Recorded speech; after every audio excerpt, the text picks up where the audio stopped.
Today I'm taking a look at the VEVOR Snatch block. So it does come with some instructions, and it says that is capable of 25,000 pounds. So it does come with 2 of these shackles. They do have a pad here on the bottom, and it says that these are 3/4 ton shackles. Got a nice thick bar here in the middle. And we do have a spot for a safety wire or cotter pin.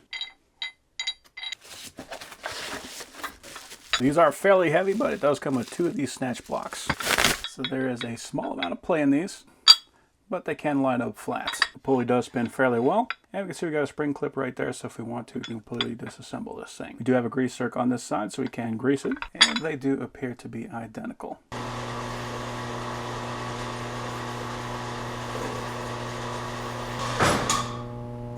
The issue you can sometimes run into with this one, not even that it doesn't have enough torque, it's just that it runs a little too fast. So if you're trying to do fine movements, not that you can't, it is a lot more difficult. This drive isn't really that heavy, so it doesn't really need all this, but you can see it's going to pull at a kind of a clip.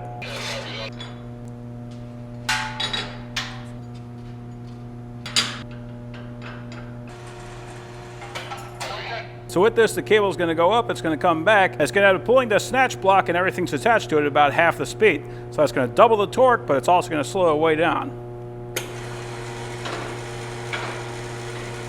So if you need a much more precision movement, that is a quick, easy way of getting that. Now it's worth keeping in mind that's not going to double the capacity of the cable or the winch or everything that's attached to, so you still do have to keep all those forces in mind. But if you simply need a quick upgrade to the pulling power, or if you just need to slow everything down, then that is an excellent option to have in your arsenal. So overall, I'm happy with that.